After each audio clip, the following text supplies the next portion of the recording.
Vamos a escuchar la palabra que nos invita a una profesión de fe. En esta famosa pregunta de Jesús, ¿quién dicen que soy? ¿Quién dice la gente? Pero después dice, ¿quién dicen ustedes? Hoy a la mañana nos preguntábamos por qué existen 4 evangelios y no uno solo. ¿Saben ustedes la respuesta? ¿Por qué existen los 4 evangelios que conocemos? Y en el año 100 y pico había más de 100. Después en algún momento la iglesia tuvo que armar el canon, ya por el siglo IV, V por ahí, y quedaron estos 4 evangelios, ¿no? Es más, hubo un intento de un personaje que se llamaba Tasiano que quiso hacer un solo evangelio, ¿no? Y la iglesia le dijo, no, Tasiano, mirá, déjalo así nomás. ¿Saben por qué? Porque el evangelio no es una vida de Jesús. Si fuera una vida de Jesús, con uno nos alcanzaría, ¿no? Es más, miren, nos libraríamos de las contradicciones. Porque este evangelio que escuchamos hoy está en Lucas, está en Marcos, está en Mateo, y los 3 perdónenme lo que voy a decir, lo usan de manera distinta. Si lo leemos en Lucas, no aparece la ciudad de Cesarea de Filipo, porque Lucas no dice dónde Jesús le pregunta esto, porque si no lo saca Jesús del camino. Si leemos en Mateo, nos encontramos con la respuesta de Jesús. Pedro, qué grande tu fe, sos una piedra sobre esta piedra. En Mateo aparece casi concentrado en Pedro, bien digo, ¿no? Y hoy leemos Marco, y el Marco tiene esta crudeza del hecho en sí mismo, ¿no es cierto? Y por eso cada evangelio nos va dando su perspectiva de Jesús. Marcos quiere contarnos 2 cosas de Jesús: que Jesús es el Mesías y es el Hijo de Dios. Y Marco arma todo su evangelio para presentar estos 2 títulos. Y hoy estamos en el corazón del evangelio. Porque miren ustedes, en el verso que les leía recién, ¿quién dicen ustedes que soy? Pedro responde, tú eres el Mesías. ¿Sí? Primer aspecto que Marcos quería revelar de Jesús. Obviamente, antes que Pedro lo confiese, aparece el rechazo de los sumos sacerdotes, aparece la indiferencia del pueblo, y los discípulos, con Pedro, somos invitados esta noche a decir, vos sos el Mesías. Los discípulos creen en Jesús, fíjense ustedes. Inmediatamente Jesús comienza a hablar de su forma de ser Mesías. Porque aquí hay que hacer una salvedad, gente. Los judíos y los discípulos esperaban un Mesías poderoso, ¿sí? Un tipo triunfante, militar, político, que, por ejemplo, los librara del dominio de los romanos. Es más, restaurara el reino de Israel, el reino de David. Ellos esperaban un tipo poderoso y exitoso.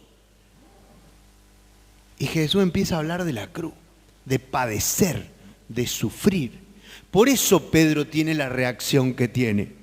Pedro lo lleva aparte y le dice, no, loco, así no es la cosa. Está equivocado vos. ¿Sí? Fíjense, ¿no? Y por eso la reacción tan fuerte de Jesús. Satanás le dice, apártate de mí, Satanás, porque tus pensamientos son de los hombres y no de Dios. Fíjense, de alguna manera Jesús se siente tentado también. Esto lo digo con cuidado, ¿no? La perspectiva de Pedro era interesante. Jesús glorioso, poderoso, así, pum, pum. No, tus pensamientos no son los de Dios, son los de los hombres. Apártate, Pedro. Te me cruzás adelante, Pedro. Me estás interfiriendo, te me estás atravesando. De ahí viene la expresión Satanás, probablemente diablo, ¿no? El diablo es el que se cruza adelante, es el que se te atraviesa. ¿Y por qué Jesús le dice eso a Pedro? Porque Jesús sabe o va sabiendo que la voluntad del Padre misteriosamente pasa por la cruz.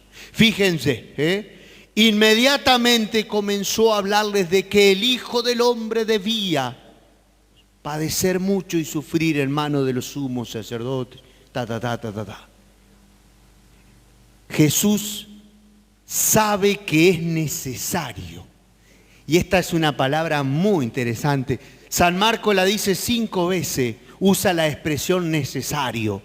Pero no es una necesidad humana, es la necesidad de hacer la voluntad del Padre, que está escrita, ¿no? Para San Marcos, gente, el mundo es el escenario donde Dios realiza su plan de salvación, ¿sí?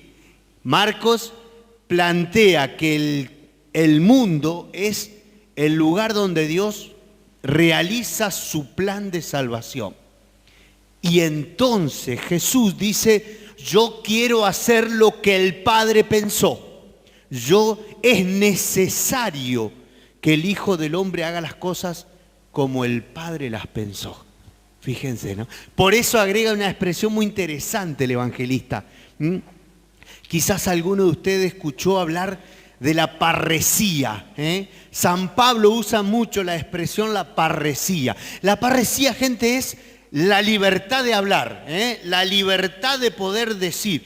Pero es una libertad que va mezclada con el coraje y con la alegría. Estos 3 elementos forman la parresía, ¿sí? Es como un coraje feliz, ¿no? Dice nuestro texto, Jesús hablaba claramente de estas cosas.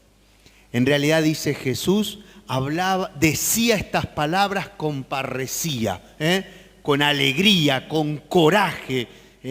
Jesús se envalentona porque dice, yo voy a hacer la voluntad del Padre. Fíjense que es fuerte esto, porque esa voluntad pasa por la cruz.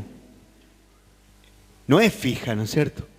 Y por eso la invitación a la cruz para nosotros también, gente. A ver, yo intentaba decir anoche, la cruz ya está con nosotros. Todos nosotros tenemos una cruz. Y esa cruz forma parte de nuestra humanidad, de no poder hacer lo que queremos, de encontrarnos con nuestros defectos, de encontrarnos con nuestros límites, con nuestro fracaso, con nuestros errores. Cuando esos errores a veces hacen sufrir a las personas que más amamos, o cuando los que más nos aman nos hacen sufrir. Esa es la cruz. Y esa es humana, no cristiana. Ahora Jesús nos invita a agarrar esa cruz y a convertirla dándole sentido. Fíjense ustedes, ¿no?